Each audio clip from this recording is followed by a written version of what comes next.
Hi guys, welcome back to Pink Penguiny. In this video, I'll be reading to you Willie Mouse by Alta Tabor. If you're new here, a big welcome and please subscribe to my channel.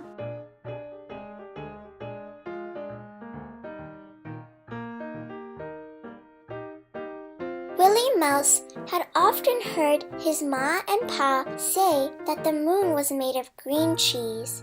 And one evening, he thought he would see if he could find it. He packed up a piece of cheese and a crust of bread, and taking his lantern, set out on his travels. He had not gone far when he met his friend, Mr. Woodmouse, who asked him where he was going. "Oh," said Willie, "I'm going to find the moon. It's made of green cheese, you know."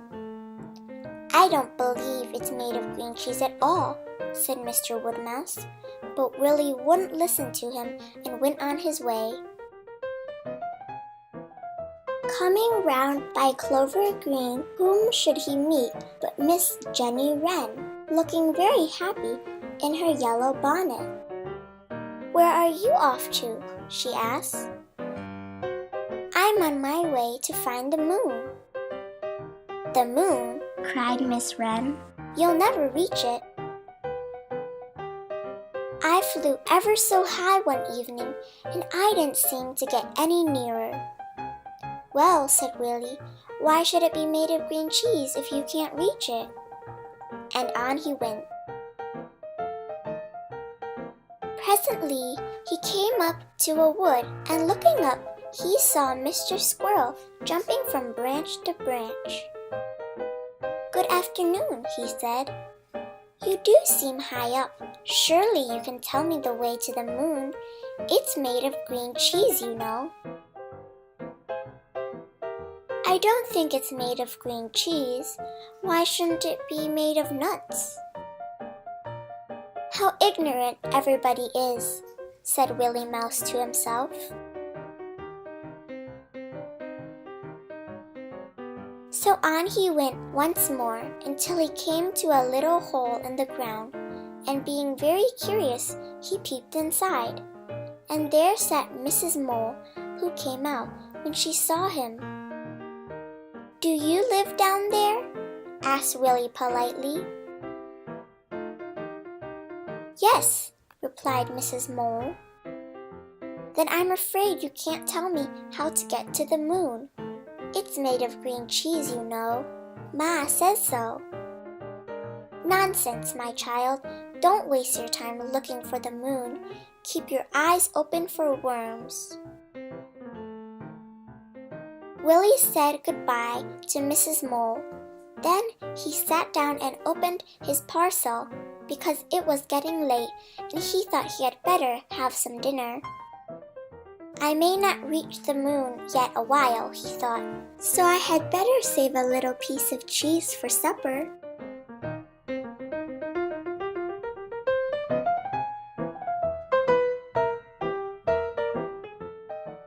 After dinner, he fell asleep, and on waking, he found that it was quite dark. He looked up, and there was the moon right high up in the sky.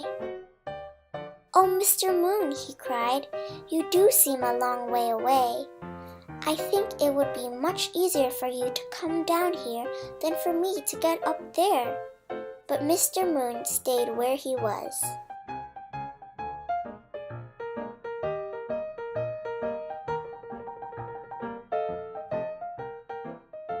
Looking up, Willie Mouse saw two big eyes gleaming in the dark.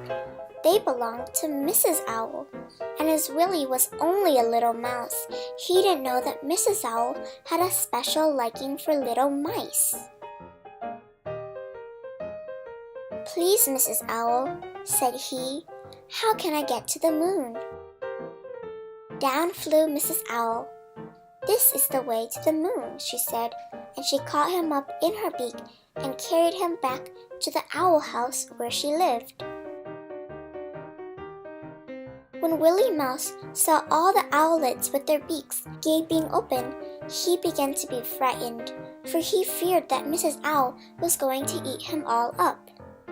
But he didn't know that a good green elf who lived in the trunk of the tree was near at hand, and just as Mrs. Owl opened her beak, the leaves rustled and there stood Mr. Elf, who jumped to the ground with Willie on his back.